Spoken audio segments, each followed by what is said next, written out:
Hello everyone. So we are solving the back exercise of the chapter aldehydes, ketones and carboxylic acids. And today we will discuss question number 18. So the question says, give plausible explanation for each of the following. आपको यहाँ पर कुछ statements given है और आपको उनको explain करना है. ठीक है? So let's see the first part. First part में क्या कहा है बेटा?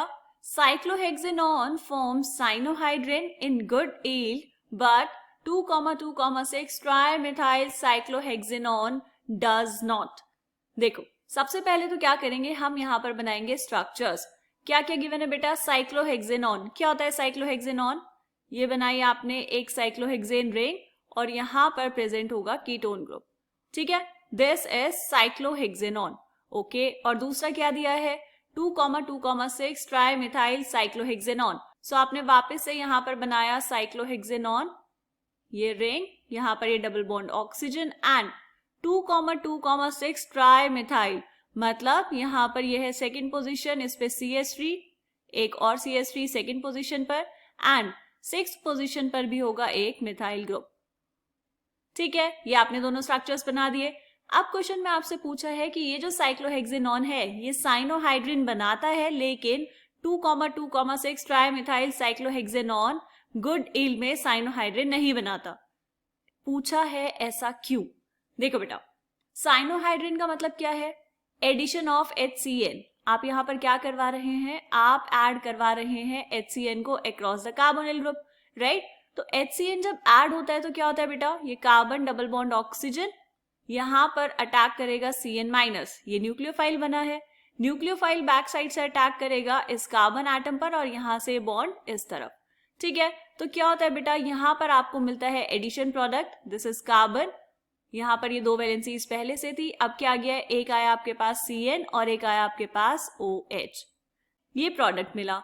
यहां पर अगर आप ध्यान से देखें तो न्यूक्लियोफाइल ने अटैक किया है बैक साइड से. ठीक, अगर हम इन दोनों स्ट्रक्चर्स की बात करें, दोनों कंपाउंड्स जो आपको दिए हुए हैं, अगर यहाँ पर CN- को अटैक करना है तो कहाँ करना है बेटा?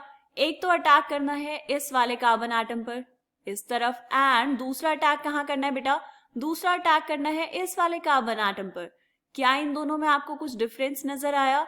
यहाँ पर है बहुत ही ज्यादा स्टेरिक हिंड्रेंस, और स्टेरिक हिंड्रेंस की वजह से जो न्यूक्लियोफिलिक अटैक होने वाला है CN- का, वो यहाँ पर पॉसिबल नहीं होगा.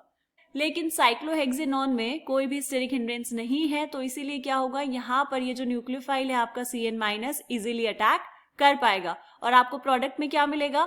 अगर हम यहाँ पर प्रोडक्ट लिखना चाहें तो प्रोडक्ट में आपको मिल जाएगा बेटा ये रिंग, यहाँ पर OH और यहीं पर आ जाएगा एक CN. न्यूक्लियोफाइल यहीं पर अटैच हो जाएगा. ठीक है, क्या मिला आपको? ये दिस इज साइक्लोहेक्सेनॉन साइनोहाइड्रिन. लेकिन सब्स्टिट्यूटेड साइक्लोहेक्सेनॉन में ऐसा पॉसिबल नहीं है ड्यू टू स्टेरिक हिंड्रेंस.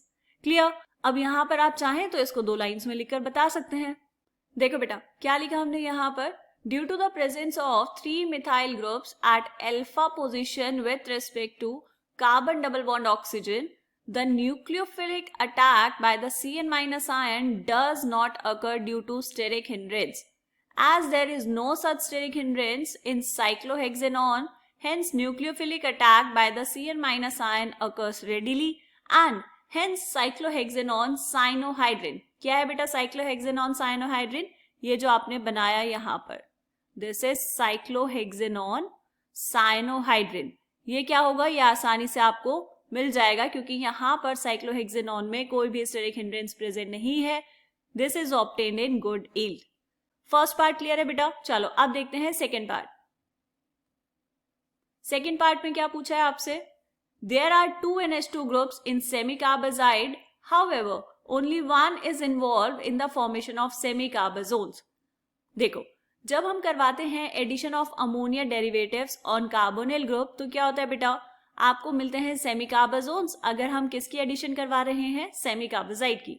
तो सबसे पहले तो देखो सेमीकार्बाजाइड होता क्या है. स्ट्रक्चर बनाएंगे यहाँ पर NH2, ये कार्बन डबल बॉन्ड ऑक्सीजन और यहाँ पर NH and this is NH2.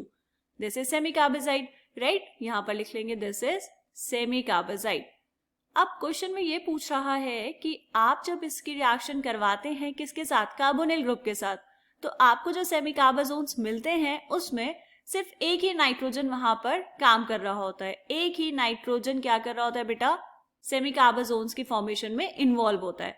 कैसे, देखो यहाँ पर पहले नीचे एक रिएक्शन लिखकर देख लेंगे हम, ताकि आपको और अच्छे से समझ आए।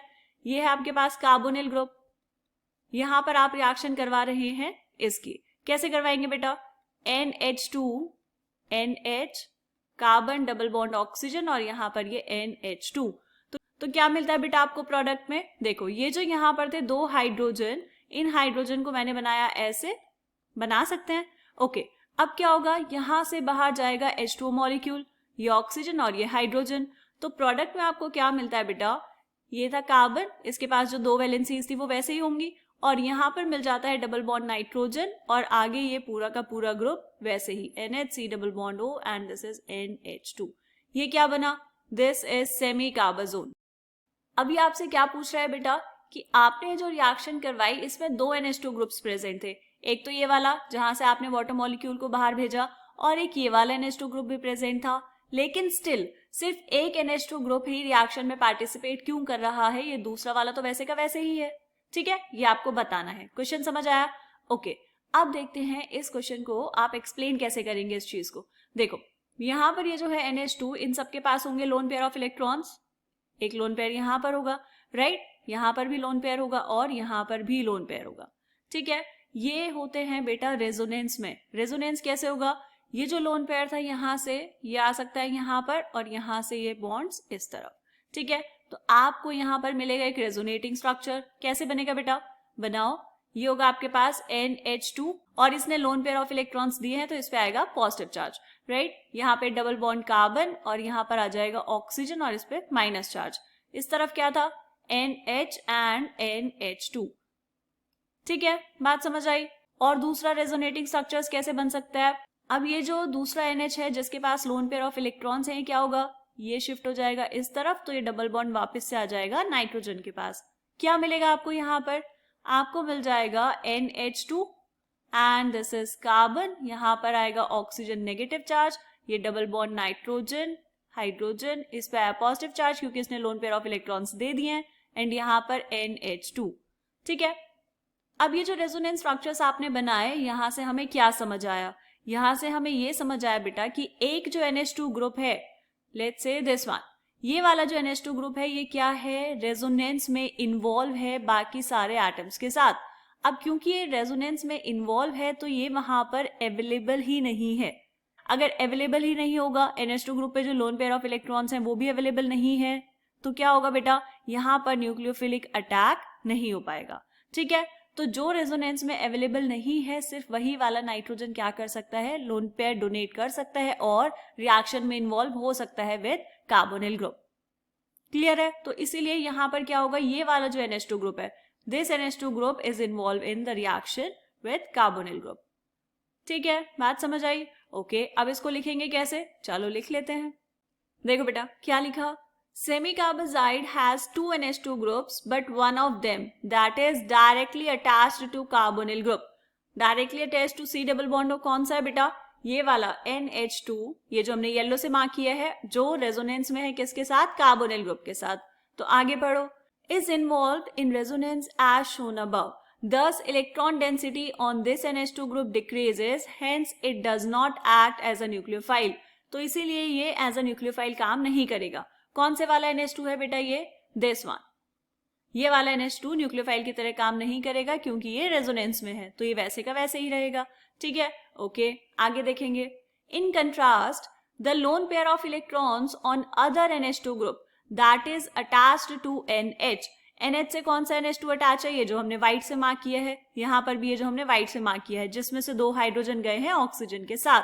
ठीक है, is not involved in resonance and hence is available for nucleophilic attack on the carbonyl group of aldehydes and ketones. इसी की वजह से यहाँ पर अटैक हुआ है, वाटर बाहर गया और आपको क्या मिल गया है, सेमी कार्बाजोन। क्लियर, चलो अब हम देखते हैं इस क्वेश्चन का लास्ट पार्ट। क्या पूछा है बेटा लास्ट पार्ट में, रीड करेंगे। During the preparation of esters from a carboxylic acid and an alcohol in the presence of an acid catalyst, the water or the ester should be removed as soon as it is formed. देखो क्या कह रहा है बेटा ये यहाँ पर कि जब हम प्रिपरेशन करते हैं एस्टर्स की फ्रॉम कार्बोक्सिलिक एसिड या फिर अल्कोहल एसिड कैटलिस्ट के प्रेजेंस में, तो वहां पर जो वाटर और एस्टर बनता है उसको तुरंत ही रिमूव कर देना चाहिए। ऐसा क्यों? देखो, सबसे पहले हम यहाँ पर लिखेंगे रिएक्शन। ये लिया आपने कार्बोक्सिलिक एसिड RC+OOH। इसकी रिएक्शन किसके साथ करवाई? लेट्स से हमने रिएक्शन करवाई है कोई अल्कोहल के साथ, ठीक है। तो क्या मिलेगा बेटा? यहाँ पर पहले आपने लिया acid catalyst, let's say H2SO4 की प्रेजेंस में रिएक्शन हुई, तो आपको मिल जाएगा ester RC+OOR'। This is ester, ठीक है। और साथ में क्या मिलेगा? यहाँ पर साथ में मिल जाएगा वाटर। ये क्या क्या लिया आपने? सबको मेंशन कर दो यहाँ पर। This is carboxylic acid and this is alcohol. देखो ये क्या है बेटा? This is a reversible reaction. Reversible reaction का मतलब क्या है? ये रिएक्शन फॉरवर्ड डायरेक्शन में भी हो सकती है और ये रिएक्शन रिवर्स डायरेक्शन में भी होती है। और हमने इक्विलिब्रियम चैप्टर में पढ़ा है 11th क्लास में कि जब आप इक्विलिब्रियम कंडीशंस पर बात कर रहे होते हैं तो ली चार्टलियस प्रिंसिपल क्या कहता है कि अगर आपने यहाँ से प्रोडक्ट की कॉन्सेंट्रेशन को कम कर दिया तो क्या होगा बेटा? रिएक्शन शिफ्ट हो जाएगी टूवर्ड्स फॉरवर्ड डायरेक्शन। याद आया? तो इसीलिए जैसे ही ये रिएक्शन हो रही है, अगर हम यहाँ से इस वाटर को बाहर निकालते रहें तो रिएक्शन फॉरवर्ड डायरेक्शन में प्रोसीड करती रहेगी, ठीक है। या तो आप वाटर को रिमूव कर सकते हैं या फिर जो दूसरा प्रोडक्ट है आपका जो एस्टर बना है आप उसको भी रिमूव कर सकते हैं। क्लियर? बात समझ आई? चलो इसको लिख लेंगे, बस बहुत ही सिंपल सा था ये तो। देखो, the formation of esters from a carboxylic acid and an alcohol in presence of an acid catalyst is a reversible reaction. To shift the equilibrium in the forward direction, the water or the ester formed should be removed as fast as it is formed. ताकि reaction forward direction में shift होती रहे, इसीलिए हम क्या करते हैं? Product को वहां से रिमूव करते रहते हैं और रिएक्शन फॉरवर्ड डायरेक्शन में प्रोसीड होती रहेगी, ठीक है। समझ आ गया बेटा ये? तो इस क्वेश्चन के 3 ही पार्ट्स थे, तीनों हमने कर लिए हैं। ये क्वेश्चन कंप्लीट हुआ। मिलेंगे नेक्स्ट क्वेश्चन में जो होगा इस चैप्टर का सेकंड लास्ट क्वेश्चन। तब तक के लिए आप अच्छे से पढ़ते रहिए, पूरा चैप्टर साथ साथ रिवाइज करते रहिए। Bye bye.